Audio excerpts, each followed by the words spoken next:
Hi everyone, welcome to the video. So what we're doing is I'm here with Joe McAndrews, and we're going to have a conversation because we hosted a really successful event a couple of weeks ago that covered various topics, including how to cope as a parent in the pandemic, how to support our children through this difficult time, and also sort of moving on to how to support children with feelings about the climate emergency. And I know a lot of people wanted to come to the event and weren't able to, so we're recording this video in order to allow anyone who missed it or anyone who just wants to refresh themselves to sort of have a taste of what was discussed in that event and get some advice from Jo and hear what she has to say. So thank you so much for doing this with us, Jo. Really appreciate it. Complete pleasure. How are you? I'm well, thank you. Yeah. Actually, do you know what? I've got a slightly hoarse voice because I was screaming at my radio in the car today. I completely had a sort of yelling fit in the car because I was listening to the radio and it was on today. They were talking about children's mental health in the pandemic, and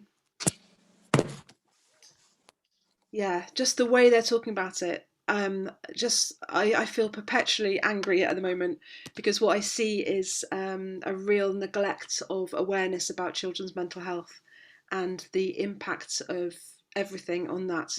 And actually, they were addressing that in Today this morning, so I was interested to hear that. But there was this moment. Well, there were two moments that made me shout. One was they were interviewing a teenager who was self-harming because she'd been bullied at school and then she was isolated in lockdown, and their answer to that was that we need to get schools open because homes aren't safe. People aren't safe with their families, but they are safe at schools. When she had just said that it was school where she was bullied, and it's such a simplistic response. We just need to get schools open. I mean, yes, of course, but it's much more complex than that. And my concern is more about where does the support come from? We haven't got enough support for parents and for young people. And the second thing was in the same piece, a psychotherapist was describing a client of hers where there was a single mother with a 4-year-old daughter, and the mother was having to work from 9 till 6 every day, and the psychotherapist was describing how much the 4-year-old girl was struggling with that. And for me, that's the perfect example of why the government response to the pandemic around children and families is so utterly rubbish. Like, there should be a parental furlough scheme where anyone with that sole parenting responsibility automatically gets furloughed and gets paid to stay at home and look after their child. And obviously, and instead of saying anything about that, the interviewer said, "Oh yes, but children are so resilient, aren't they?" And just sort of completely got off the really isolated and vulnerable situation that this family were in, with the mother with not enough support, the child with not enough support. And the psychotherapist who's being interviewed went along with that and just said, well, yes. The thing is, children aren't naturally resilient. They're adaptable. Children are adaptable. They will, because they have to, they will adapt to extraordinary situations.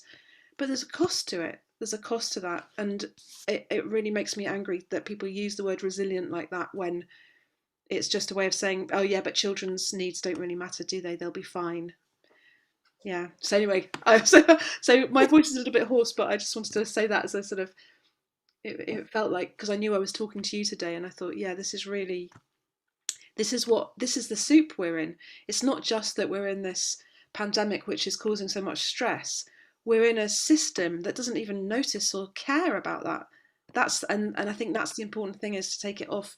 As parents, we all feel so responsible and easily guilty for not doing well enough by our children. But actually, we need to look much wider at that, about what the wider community and the wider system is causing and creating. That's sort of what that comment, that children are resilient, was kind of batting away, the societal responsibility to support parents and this kind of broader communal response that's needed. Completely. And I don't know if you saw, but the TUC did a survey, and apparently only 2 out of 5 parents, mostly mothers, who'd asked to be furloughed because of childcare had been allowed to. Wow. Only 2 out of 5 who'd asked. See, what I know is that so many people haven't even asked because they don't even imagine that they could have that. Yeah. So for the people who'd asked, that's only a tiny percentage of the people who would want to. To be honest, that is disgusting, and I would say abusive. That there's a lot of government policies that are creating huge hardship and trauma for families and for children, and it's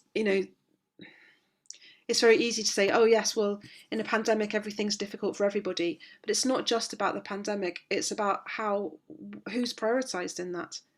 And knowing what I know about child development, I know that there's going to be lasting ramifications to this, which is why we're talking, isn't it, to think about how, as parents, what is it we need to do then to protect our children in that. So yeah, let's let's think about that. Yeah, let's jump into that. So one of the questions that kind of came up a lot in the meeting that we had was this sort of idea of how not to lose your temper and how to stay calm. And in fact, when I contacted you, and so we were talking about the meeting, and you said to me, like, what do you want it to be about? And I was sort of like, how not to just like lose my temper all the time. And that was the thing that I was struggling with. So I think that's probably a starting point where a lot of people will be. Yeah. Okay, let's think about that. I mean, the first thing I would say is it's not possible to stop yourself losing your temper.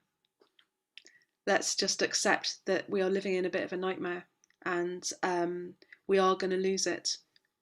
And I'm saying that I don't mean to say that in a hopeless way. I mean to say it in a compassionate way. Let's just accept that we are stretched to breaking point, and that the cost of that, where that comes out, is that we, as parents, we are not resourced enough to be able to hold it together regularly. So having said that, there are things we can do about that, and that's what I'll talk about. But I don't want to make it sound easy, like, oh yeah, losing your temper, you don't want to do that, you just have to do this instead.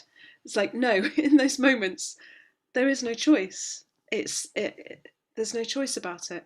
And if we think that we should be able to do better, we're just going to give ourselves such a hard time and feel terrible, which is already, of course, what's happening.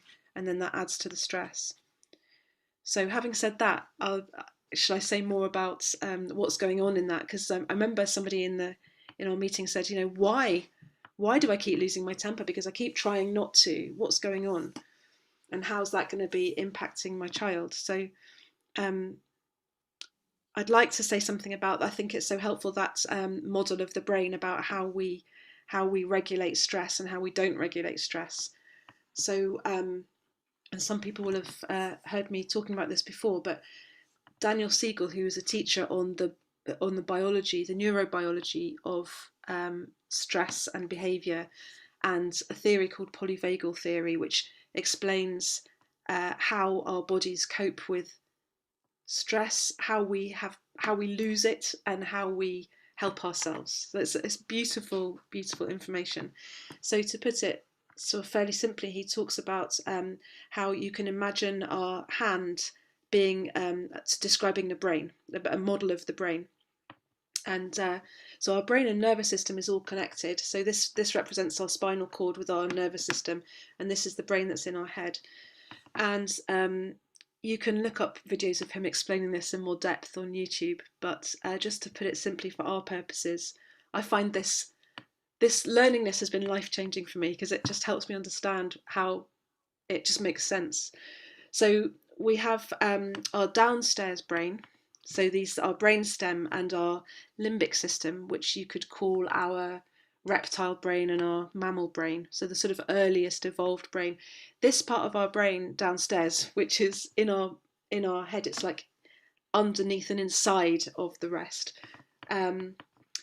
This part of our brain is really focused, and it's and preoccupied with the need to feel safe and connected with others. So we are deeply social animals. We cannot function without being connected to other people. And for children, that's 100 times that. They are developing their brain in connection with their most important relationships. So their parents, their siblings, but particularly their key attachment figures. So this part of the brain is all about, I need to feel safe, and I need to feel that you love me, and I need to feel held, and I need warm, connected relationship, and I need to know that you understand me, that I make sense to you. And the upstairs part of our brain, I mean, this is actually, it helps me to think of this as toddlers have got this quite well developed, but they're still working on the rest. So if you imagine a quite young toddler, that's the sort of, and their needs and the way that they behave, it's like this part of their brain has developed. And then what happens after that is we develop the upstairs brain, or the cortex. And this is the bit that we'd recognise from pictures, that's got all the curly, wiggly stuff on. And that's where everything else happens, all the super stuff. So all the thinking, learning, remembering, risk assessment, making decisions, social and emotional connection and skill, the ability to recognise our feelings and put words to them, the ability to describe what we are going through, and crucially, the ability to control our behaviour. The ability to, So in this conversation about why do we lose our temper, what happens is, this is our integrated brain. So so as adults we have all this. A toddler hasn't grown the upstairs brain yet very much. They're in the middle of, they're starting it. But as an adult we have this, hopefully enough of the time our brain is integrated and together. But what Daniel Siegel describes as, when our downstairs brain doesn't feel safe and doesn't feel enough support, and in a moment feels under threat, we flip our lid. So that our upstairs brain, which is helping us to cope with life, we lose connection with it. And although it doesn't literally flip, it does literally get cut off. The blood supply, the oxygenated blood supply, and the energy that's keeping it going is literally cut off in service to our survival. So this is a survival, an evolved survival strategy, which is great for avoiding saber-toothed tigers when we first evolved it, but when we are in a pandemic lockdown where we're not getting enough support, because the way that we as adults keep that brain and keep that lid down is through having being around other people who are calm and friendly and help us feel like we're safe and that we matter.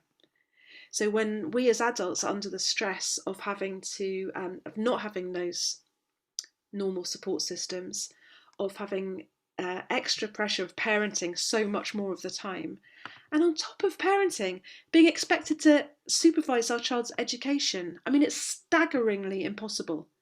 Absolutely shocking that anybody would even think for a moment that we should be doing that. I mean, we'll come on to the education and schooling part of it, but just having your children at home 24 hours and nobody can play with their friends. So of course our lids are like this. Of course we're going to get that. And when that happens, when we feel overstressed and overwhelmed and we lose access to our choice, that's where we go into the downstairs brain being in charge, which is our fight and flight and freeze and faint reflex. So the first two of those are fight and flight. So the bit of us that is losing our temper is our fight reflex, attacking. And in that moment, our poor animal brain, because this is an animal brain basically, is just recognizing that I am under threat. And who's the threat? And then it'll be our child who's needing something from us, and who can't leave us alone, or who's doing behaviour that irritates us. All of our energy goes towards them, and we can end up shouting at them and losing our temper with them. And it's not surprising that happens. But it's painful, and painful for the child to be on the end of that, because in that moment, as a lid-flipped parent, I feel that my child is enormous, like an enormous monster enemy, actually they're really small and powerless, more powerless than I am. So it has a tricky impact on them. So there's two things there that then for me that come out of that. One is how do we get enough support that we can put our lid down again as much as possible? So I would call that resilience. How do we develop the resilience, the flexibility that when we do lose it, when we do flip, that we can then recover? So that's one thing which I'll come back to. And the other thing is, how do we repair it with our child? How do we minimize the damage on them? So back to the, is that okay for me to just say a bit more about those two things? Yeah, absolutely. I was just wondering actually, as you were talking as well, like I've worked with children who've experienced trauma, and often you really see it's like that toddler brain is still there even though they're 10 or 11. Yeah. I'm just wondering, because this is kind of a sort of a national trauma, whether that can exacerbate that sort of inability to control that animal brain. Yes, absolutely. And of course, many adults also have past trauma and are still operating. So in this model, I think of trauma as being where you basically are living in a state of having a flipped lid most of the time, or a lot of the time. When we have unresolved trauma, it's like, and if that trauma comes very early in our lives, like from not having our needs met when we're very small, then it's like we never even grew the connections here very well, which makes us very vulnerable and really, really vulnerable to stress and losing our temper. So it's, yeah, thank you, because it's not just the current situation, it's also our whole history that makes us more or less resilient in the face of this. Yeah. So back to those two things. For us as parents, how do we try to increase our chance of keeping our lid on, or at least getting it back? How do we give ourselves better chance at calming down? Is we have to completely turn up our focus and prioritizing of self-care and social support. And of course that's, when we're isolated from our friends and colleagues, and when we are so much more busy, then of course that's easily going to drop off the list. But if we are serious about preventing trauma out of this, preventing more trauma for our children, we have to be pretty fierce about this, actually. And it is work. There's no soft option. It is a commitment to say, right, what's the most important thing here? And there's a whole, of course, there's saying that there's a huge load of inequality that's happening, where actually there are many, many families where even eating enough is not guaranteed. Where there's the loss of income or the lack of income has meant that children are actually going hungry. And it sounds really, insensitive to say, no, we really have to look after ourselves. And I'm not talking about we need to spend every day with our feet up, with face packs on, pampering ourselves. It's not about that. It's about ferocious self-care, which is different for each of us. But the point is, I suppose, two things.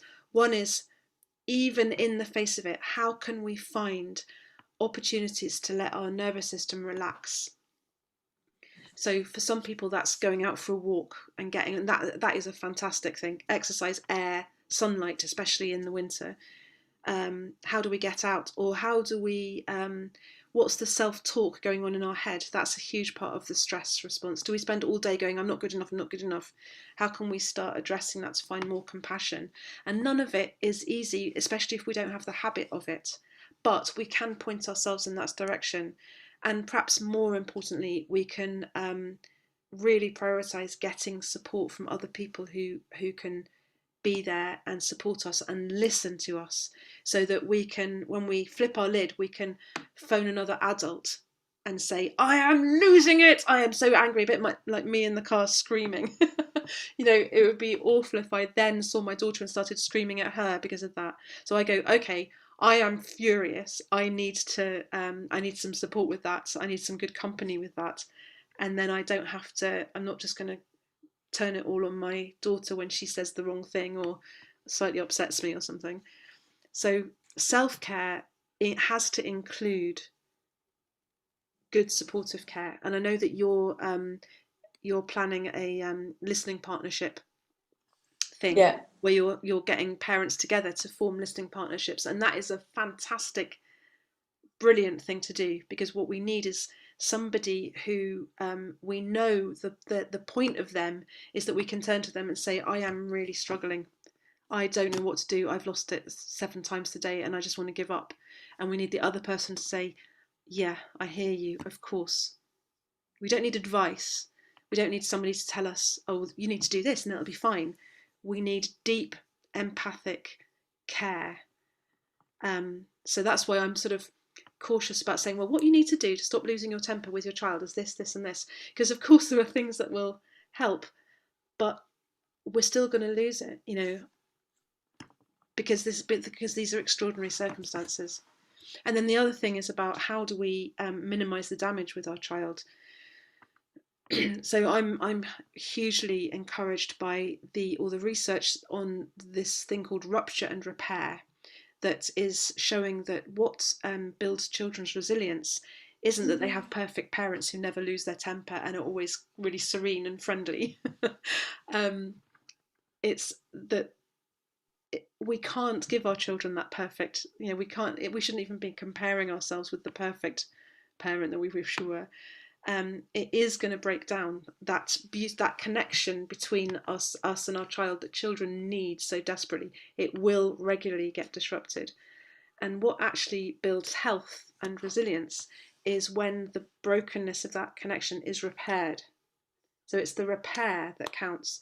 So what's important isn't whether we lose our temper with our child, it's what we do when we calm down. And that we do have choice about. We do, because when our lid comes back down, so we lose our temper, we have a meltdown, we behave atrociously, then hopefully we'll do something. We'll get support, or we'll get some quiet and peace, and we'll find a way of calming down, or we'll have overnights to sleep or something. What's important then is that we come back to our child and say, I am so sorry. You didn't deserve that yesterday. You didn't deserve me shouting at you like that. It must have been really scary to see. It's like, sometimes does it feel to you like I'm turning into some mad monster that's going to eat you up? And we can empathise with them for what's happened and say, I'm so sorry, and I wish I could say to you that I won't do it again. But sometimes my lid flips. I think that's a really useful image to talk to children about. Sometimes my lid flips and the bit of me that is in charge disappears, and I am like and I just want you to know that is never your fault. That's never because you deserve that. It's because I'm trying to cope in a tricky situation like you are. So that's how we protect our children, isn't by suddenly trying to sort ourselves out so we never lose our temper, but to help them understand what's going on and apologise and mend it again and empathise. I guess in that way we're sort of teaching our children how to be resilient themselves as well, because if we're modelling failing and repairing, we're sending them the message that it's okay when they mess up with their behaviour, with their relationships with other people, because they can repair it. Which exactly. I think is something really, really valuable, actually. So maybe that's a bit of a comfort we can tell ourselves as well, that even in the moment that we've done an awful thing, we might actually on some level be helping them at some point in the future too, when we own it, take back responsibility for it, and show them in turn how they can do that too. And I think that's the important point that isn't modelled in our society enough, is the understanding that actually it is never a child's fault when their parent gets angry. It isn't.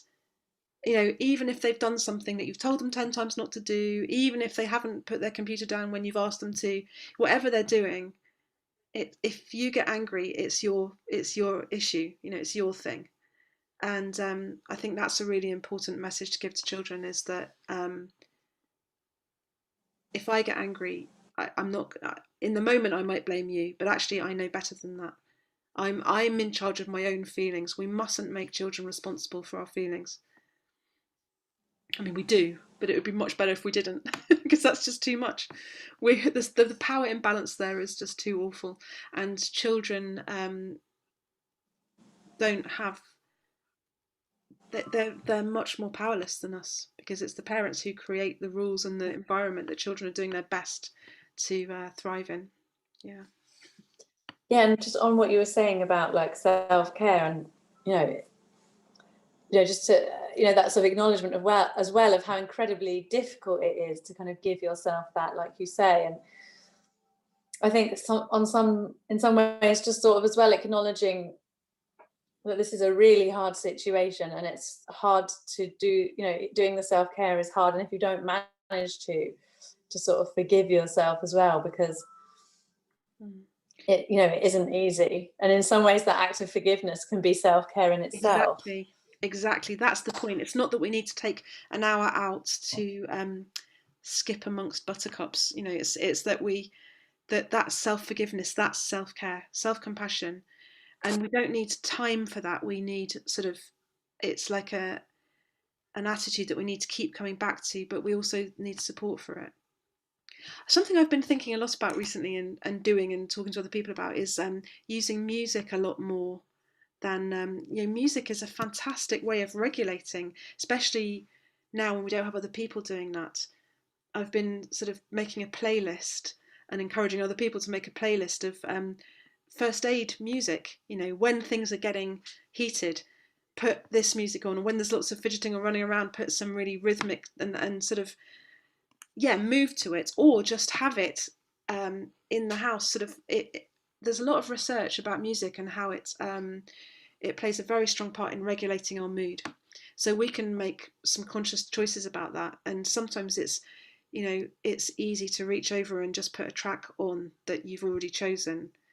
We don't have to do it all in silence. Sometimes music makes us lose our temper because it's the wrong. We also need to have calming music. So we need a playlist of music to calm everything down, music for when things are agitated and you just need to let off steam, music for just some enjoyment and pleasure, and use that. I think that's one tool I'm realising is actually, I hadn't realised before quite how powerful it is. Yeah, and that kind of, I guess it taps into a sort of sense of connection with other people. It's kind of a way to feel connection with someone who isn't necessarily there, that kind of bodily rhythmic connection. Yeah. So I guess like moving on to sort of whole homeschooling dilemma, if that's what you could call it. I think a lot of parents are feeling very stressed out about trying to get their children to do this work, that the homeschooling is causing a lot of arguments in the house, but also kind of worry about their children losing out on this sort of period of learning and how that might affect them as well. So interested to hear what you have to say about that. I have so much to say about that, so I'll try and work out how to summarise it. Firstly, looking at the bigger picture, I think the government's education policy is abusive. I can see that you're needed. This is a great example. Hello. Of how our attention is always split. Lovely to see you. Hi. We're talking about learning at home. So the government education department are putting huge pressure on schools, trying to pretend that, trying to sort of say, right, this pandemic isn't going to affect us. We're going to make schools offer full-time curriculum, full-time lessons, and that we're going to start threatening punishments if you don't get 95% attendance. And schools are, teachers are under the most extraordinary pressure and have been since the beginning of lockdown. Schools are still open to some children and not others, and they are expected to provide this whole online curriculum when they've never been trained in online learning. There are loads of people who know a lot about online learning and would never, ever even dream of putting through children, thinking that that's going to be any sort of effective way to learn. The school curriculum is not designed to be done at home on your own. Do you want to turn your camera off for a bit and deal with what you do, and I'll just talk to my camera. Yes. Oh, this is such a good example of the need to be flexible and how hard it is just to have thinking space. So, what was I saying? Yeah, that the school curriculum. I mean, I already have some strong reservations about it. To be honest, I don't think it's fit for purpose. But at least it is designed for a teacher who's been trained in delivering that curriculum in a classroom with other people. To expect to just put all that online and expect children to spend school days keeping up is utterly impossible, utterly ridiculous. And I think as parents, we need to remember, and as teachers, we need to remember that nobody knows what we're doing. This is the first time we've experienced this need to be isolated from each other. And we need to acknowledge what an emergency that is. This is not how we should be living. And if we do have to live with this for a while, then we need to treat it like the emergency and not expect life to go on as normal. I am very, very concerned about the pressure that children are being put under. And I'm very concerned about the pressure that parents are under to keep on at their children to be learning in a way that is totally against their needs, against their nature, against their capacity. And what that means is that the level of pressure, I know so many parents who are battling with their children all day about, have you done your maths yet? Have you done this yet? Have you done that yet? And the child's going, I don't want to. And of course they don't want to, because it's mad. It is mad. And it's fantastic. There are some schools, and this is patchy, and they're not the majority as far as I can see. There are some schools who are really saying to parents, look, just do, it's there if the child wants to engage with it. And that's how we should be using it. Fantastic that there's so many resources that children can access to give them structure and input and ideas and learning. Great. If they're happy with that, I'm really glad it's there.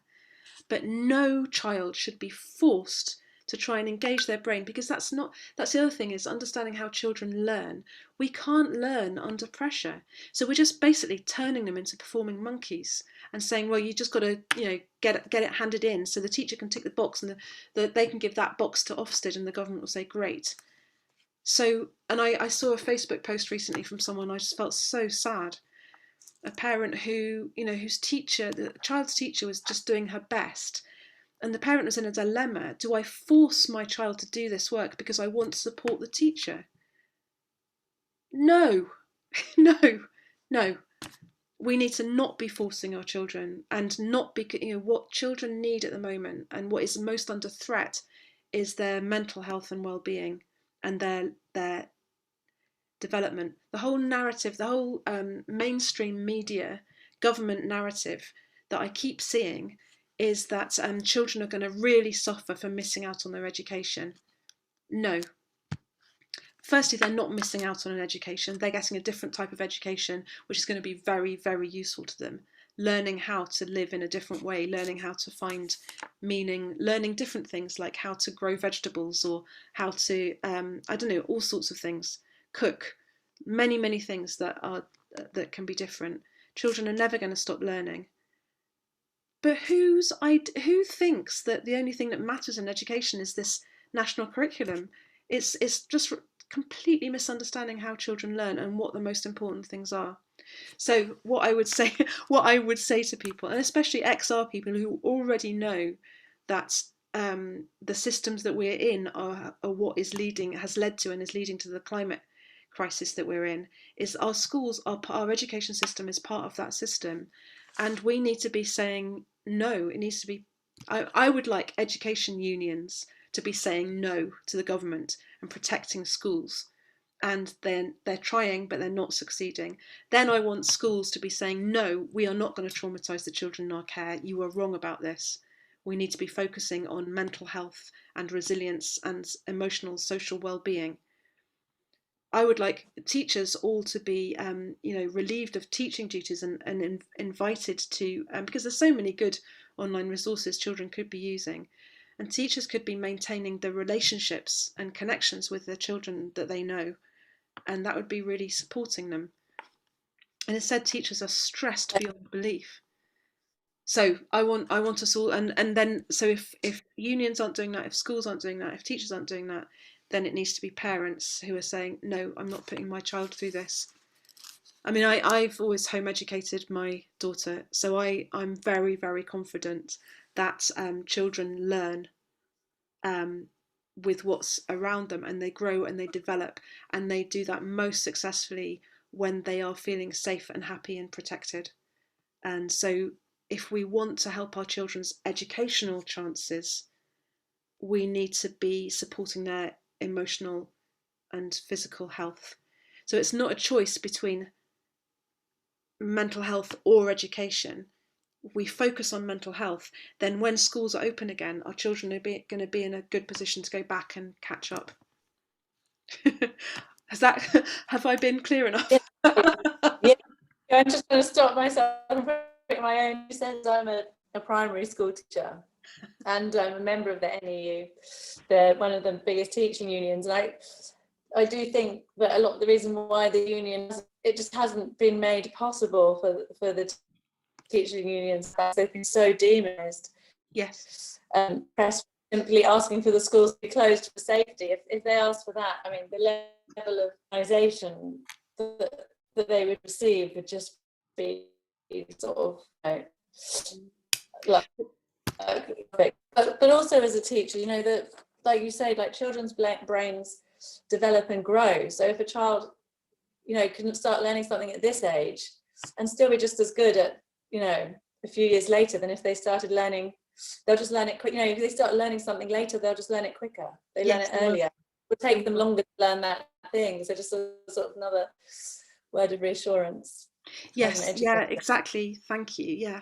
Yeah. A lot of work that's done at school is stuff that's just trying to teach children something earlier than they would learn it anyway. It's not. We don't need it. We don't need it. There was a report recently this week that counted up the cost to earnings of children through their education being disrupted, and that was given a fairly prominent place in the Guardian and an opinion piece about it. And I think that sort of narrative is utterly bankrupt and irresponsible. And even the government saying, well, after the pandemic, we're going to put all this money into providing extra tutors so children can catch up. It's like, are you joking? What about all the extra mental health support, counsellors, trauma therapists? That's what we're going to need, and actually that's what we already need. The levels of mental illness in children is going up hugely, or the services that are left that haven't been decimated over the last 10 years that offers mental health support to children are massively oversubscribed at the moment. That's where our funding and our attention needs to go, because learning can only because if parents' mental health is suffering, that's going to affect their children. Yes. So that's why I'd like to see a lot more support for parents. And given that I can't make that happen, what at least I want us to do together is look at each other and go, we're being totally abandoned by our supposed leaders. What are we going to sort out for ourselves? How are we going to keep each other going in this? How can we get involved in local neighbourhood schemes or in regular support calls or listening partnerships? Yeah. But the difference, I think, even just changing the way you feel about it. So instead of feeling like I'm failing, this homeschooling is really hard and it should be easy, like my children are missing out and it's my fault because I'm not teaching them properly. So just feeling like this is an awful situation, and it's not being dealt with in a way that supports me and supports my child, and that's neither of our faults. It's transformative just to kind of change your thinking. Yes, and already there's so much support there in thinking about it that way. Yeah, exactly. So that totally changes it.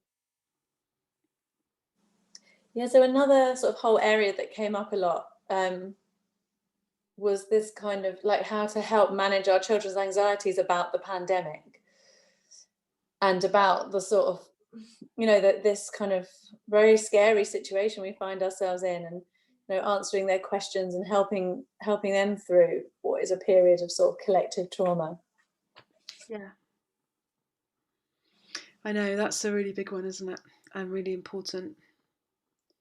So the heart of that, I think, comes back to remembering, because as parents we don't always realise how important we are, how much we're like the buffer to the whole world for our children, whatever age they are. Actually, we're sort of mediating the world and providing a sort of cocoon of protection. And I don't mean that we can protect them from everything, but what we can do is make sure that they're not alone with it. That's the heart of it. Is there's so much that we can't protect our children from, but what we need to protect them from is being alone with it. So the most important, the most important thing we can possibly do in terms of children's anxiety and their questions is to really listen to them and give them a warm, unconditional love and attention and empathy for what they're going through. A very common thing is a child will say they're worried about something, and the parent will immediately think, oh, I've got to stop them worrying about that because I want to protect them. So we easily dismiss their feelings or say, oh, don't worry because this, or it won't happen, or you don't need to be worried about that, or we just want to make it better. Of course we do. That comes from such a good place. But the risk of that is leaving them on their own with it, because I don't know, Miranda, do you think it might help to actually demonstrate if you say something to me about, imagine you're a child asking a question, because I can talk about an empathic response, but sometimes Yeah. it's difficulty. Well, I'm putting myself on the spot a bit there, but yeah, no, I mean, I can tell you something that my daughter said to me when she was going to sleep, and she's 5. She said, I'm scared that you're going to catch coronavirus and die, which is obviously a big topic. And, the natural instinct is to say, that's not going to happen, don't worry. That's a superb example. Yeah, of course you want to say it's not going to happen, don't worry. And inside you're thinking, at least I hope it's not. I'm like, God, I'm scared of that too. Yeah. So a way to respond to that would be just to really, oh, darling, what a massive worry to have. Is that thought filling up your brain? Do you think about that a lot? And your child might say, yes, yes, I don't know what I'd do without you. And then you say, oh, that is such a scary thought to have. That's such a scary thought, isn't it? Because you need me, and how terrifying to think of me dying. Now, some parents will go, oh my God, you're just encouraging that thought by saying that, but actually that thought or that feeling is already there. And what the child needs to know is that you get it and that you can bear it. So rather than going to reassurance, you might say, yeah, I understand. I understand because you're hearing a lot of stories about people dying. I know. Then you might move, so the first thing is just that I'm with you, I hear you, you make sense, I get your fear, and I can share it, I can be with you in it. And then you might go on to, that's why I'm making sure to eat well and get exercise so that I stay well, and I'm doing all the things that I can do to stay well. And that's why we're not going to see these friends and those friends, is to make that much less likely. So I'm doing lots of things to stop it. And I know still we can so easily get scared, especially at night time. What is it that would help you feel safer? I want you not to die. Yeah, of course. Of course I'm going to try very hard not to die. So what could we do that would help you? Shall I sing you a song? Shall we snuggle down and have a story? What would help you? So you then move on to, how about so because what the child is also asking is not just are you going to die or not, is they're saying, can you bear my feelings, and can you help me work out how to bear my feelings myself. And the way that the child is going to be able to regulate those feelings is to feel safe and loved. So then you might bring in extra things like, oh, I don't know. I did a thing with my daughter when she was little where we would do is pretend putting tying a thread to her heart and then going like that, just miming it and tying it to my heart and saying, you know, no matter how far apart we are, that thread just gets longer and longer and we're always connected. You know, like a little story, or making a friendship bracelet or a little stone to hold in a pocket. So finding tangible ways of helping your child feel that you're always there with them. So boosting their sense of connection and acknowledging that that's what they need. Yeah, you need me. You need me to feel safe because I'm like your big mummy bear, or you know, whatever. Yeah. Yeah, thank you. That's really, really great. Really helpful, and kind of leads me on to something else that I wanted to ask, which actually wasn't something that came up in the meeting, but something that I've spoken about with friends, which is for children with babies and younger children, kind of especially, but everyone, but especially for children, for babies and younger children who's sort of every month is a formative stage of development, and this feeling that they're sort of missing out on on these kind of on being provided with the experiences to sort of best aid that development, and also just sort of feeling like they're missing out on the sort of joy that is that you would ideally want to be present in your child's life at that age. Yeah, of course. I mean, that's so worrying, and what a really frightening time to have a baby and to have a young child when we're so isolated and there's so little company and support. And yeah, I really feel for parents in that position. So just understanding child development. So say we're looking at babies and toddlers. There's a lot of myths around about, you know, the needs for little children to socialise. Actually, for those first 3 years, the key developmental relationships are with one or two parents. A child needs an attachment relationship with one parent, and two is a bonus. But mainly it's that one. And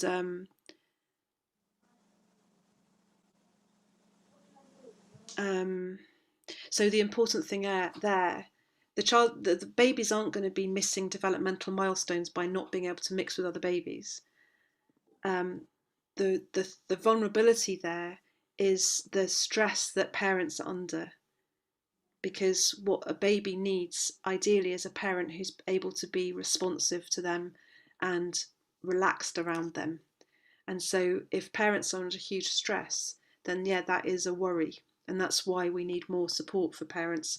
And in the absence of it from our social care system or our system, we need to be providing that to each other, to neighbours and friends.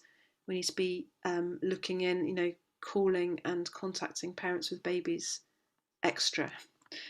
I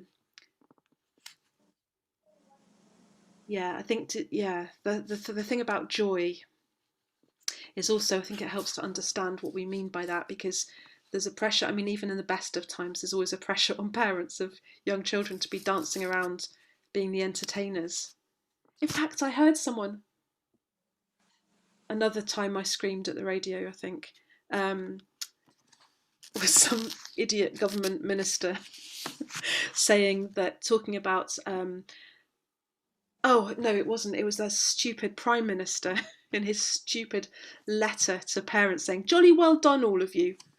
Like, and he was talking about the, you know, recognising that, talking about parents who might have a 5-year-old that they had to entertain. I thought, no, parents aren't entertainers. They're not entertaining their young children. They are caring for them, nourishing them.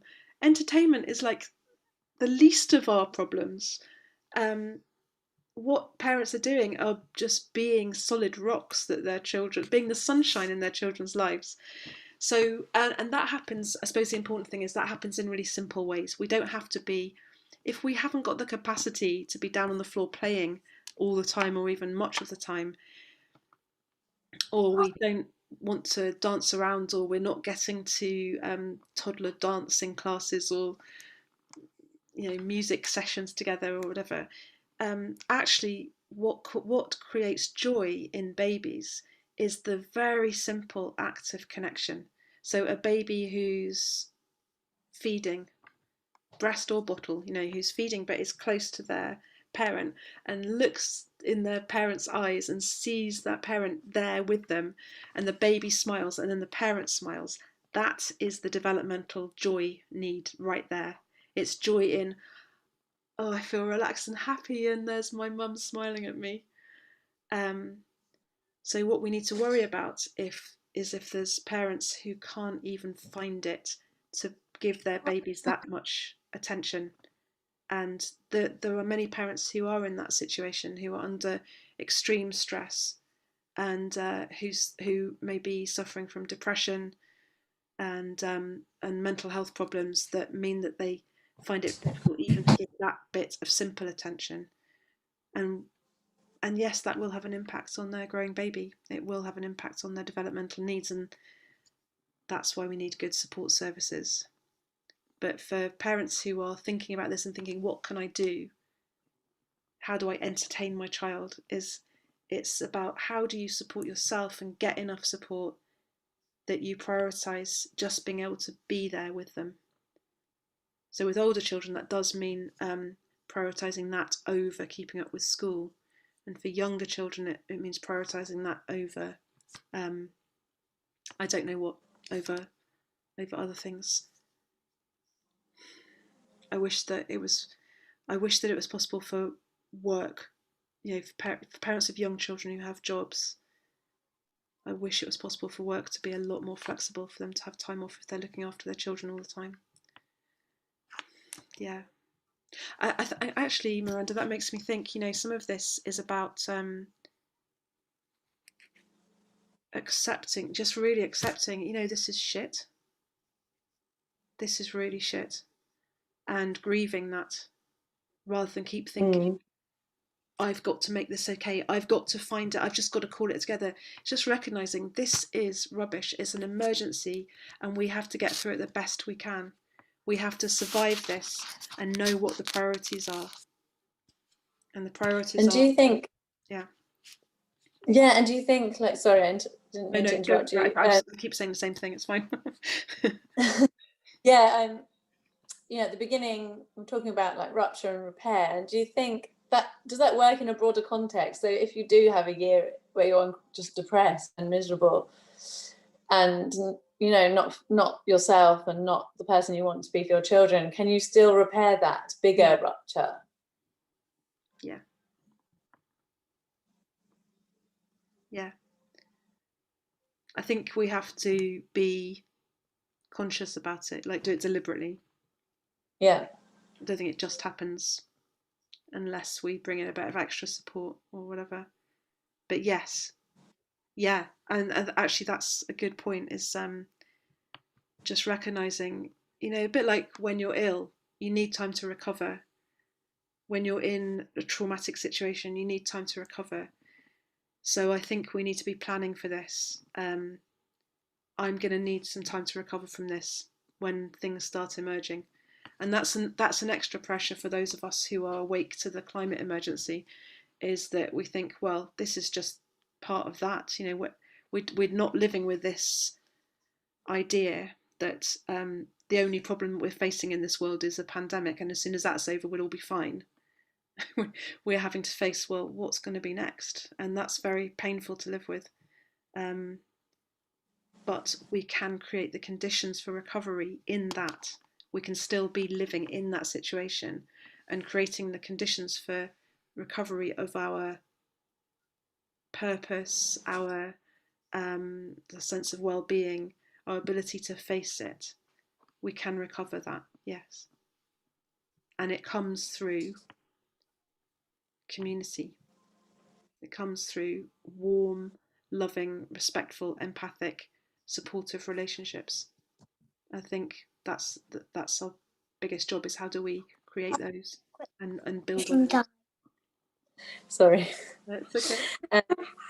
Yeah, so that kind of leads on to that kind of leads on to quite big topic, which is talking to children about the climate emergency, and this sort of question of how we talk to children. Yeah, massive topic. Yeah. Yeah. What do you think is important to say about it now? We could do another video just about it. Just about that. Yeah, maybe we should. I mean, I think it's worth saying something now rather than just dropping it, but maybe it needs more attention. I think the important thing to say is that the most important thing is listening to children, not talking to children. What do we hear about our children's worries or questions? Because it's not just us that is the source of their information. And I think if there's a child, say a 6-year-old child, who's skipping about not worrying about climate change, we don't need to feel a responsibility to sit them down and tell them that it's all a mess. Because if we as adults are engaged with the environment and with climate crisis, and we are dealing with that, the first priority is how do we navigate that ourselves? How do we find the support and resilience to find meaning or purpose in how we live, and that in doing that we're modelling that to our children. So I think often the focus of how do we talk to children about climate change is this idea that we need to sit down and have a talk with them, and I think that's not as important as many other things, which is about how do we listen to their anxiety, how do we answer their questions. An example which maybe is similar to your example, but a teacher told me that this was pre-pandemic, there was a big educational workshop, and the children were in groups doing activities, and an 8-year-old child said to the group, the teacher, the group leader, am I going to die? She just was really frightened. She said, am I going to die? And the workshop leader had no idea. Is this okay talking about this? Yeah, carry on. I'm mindful of not wanting to say scary things in the presence of children out of context. So in the story, the workshop leader had no idea how to respond and said something really inadequate, like, not imminently. And for me, I think, okay, let's all imagine our child says that to us and be prepared. What could we say? And what I wished had been said to that child is, yeah, that's a really big question, isn't it? I'm not surprised you're asking that question in the face of everything we're talking about. Or if it's our own child and you're wondering where that's come from, you might say, whew, that's scary that you're thinking that. Tell me what you've heard. Tell me what you've heard that makes you think that. And then you address that together. So, for example, my daughter she asked me that question, Mum, are humans going to be extinct in my lifetime? And she hadn't wanted to talk to me about climate change before. I was involved in XR and she was just like, don't talk to me about it. But then she was around the school strikes and she was hearing stuff, and particularly the placards of, that came out of that IPCC report, we've got 10 years. That sometimes those placards about we've got 10 years made it sound like at the end of 10 years we'll all be dead. That's like we've got 10 years left to live. And she had sort of taken that on. And so sometimes it's a matter of, well, let's look at this, let's think about it. But it's also how we live with that ourselves. I mean, what I said to her was, wow, darling, that's a very big question you're living with. I'm sorry that you even have to think about that. I'm really sorry that you even have to have that in your mind.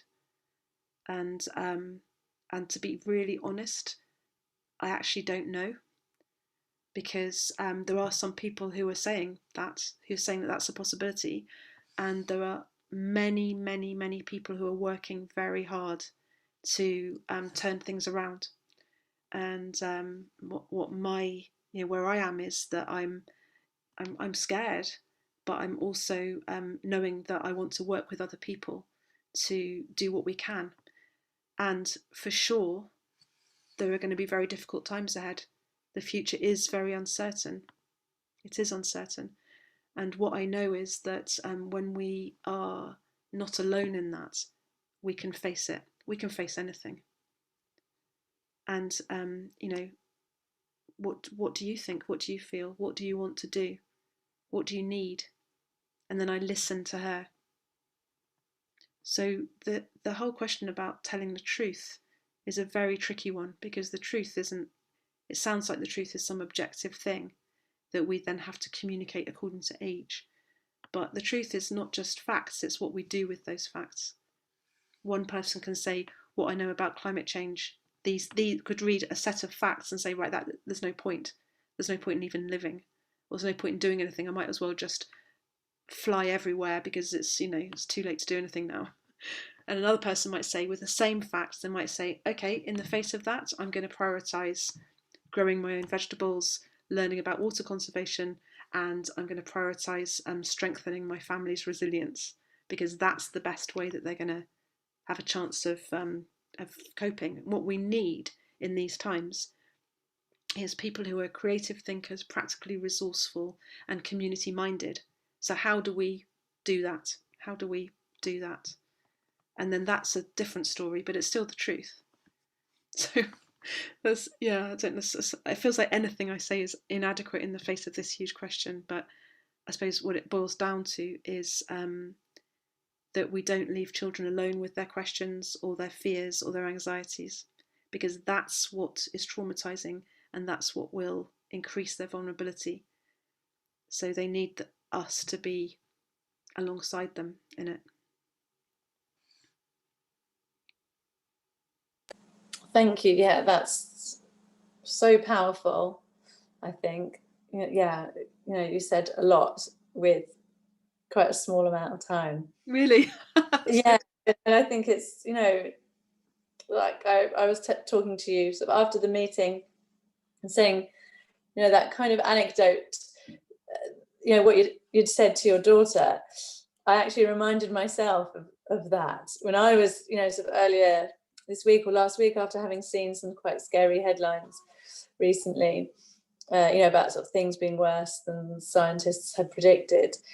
And I think it is just that sort of the idea that you can choose what you can't change the facts that you're presented with, but you can choose how you react to them. It takes away that sense of powerlessness in the face of this massive existential threat. Yeah, and we're all part of making this future, we're all kind of tiny pieces of this future. Yes. And we're all part of it, so we're not helpless. Yes. I mean, for us as adults we're having to take this some information on as new, we grew up expecting everything to be fine. Maybe it's like maybe more shocking for us to have to rewrite our idea about what life's about. But your thing about saying we've got a choice is that's right, but there's also times when it feels like we don't have a choice. Like sometimes I feel like I cannot get out of this grief or this rage or this depression. I don't feel any choice in that.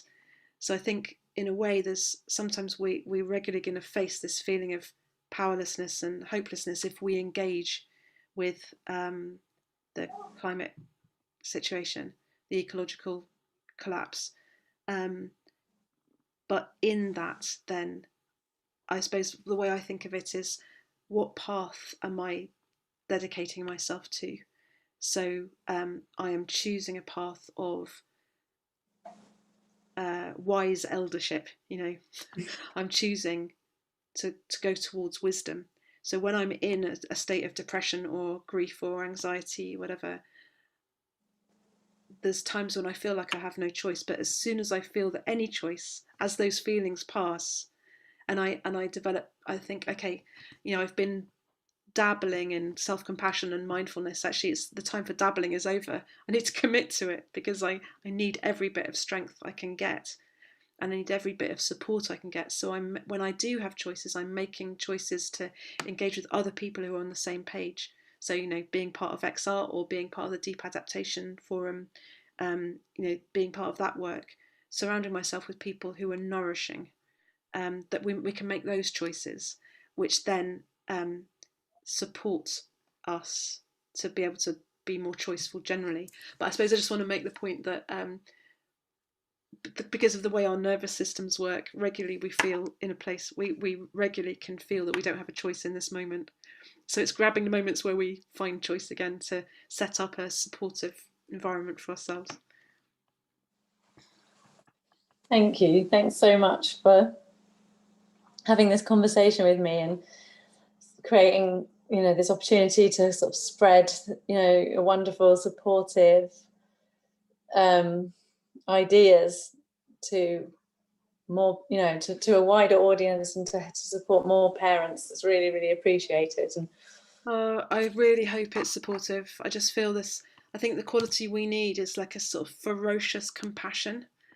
Like love and rage. Like, this situation is a nightmare, and we're not being supported by our system. So what do we do with that? And the sort of foundation of it is huge compassion for ourselves and our children, and doing whatever we can to choose what is kind. What's the kind thing? If my child is crying because they can't do maths, what's the kind thing to do? The kind thing is just to stop doing it and do something else, that to be with them or comfort them, and say to the teacher, sorry, we're not doing that. And yeah, I think that's one thing I said in the meeting that I haven't said today, is just wanting to really support parents, and knowing that many teachers will really respect this. If a parent says to the teacher, okay, so I'm prioritising my child's mental well-being, which I see being quite a threat right now, and they're just simply not going to be doing this. They're not going to be doing the homework, or they're not going to be doing lessons on Fridays or whatever. It's a time to take things into our own hands. Thank you. I hope people listening feel empowered to I really hope so. Away, because it is so valuable, and gives you a sort of, I guess, it's a bit more of a sense of control over what's going on in your house, where you sort of tell you don't actually do this stuff. No, it's a sort of love rebellion.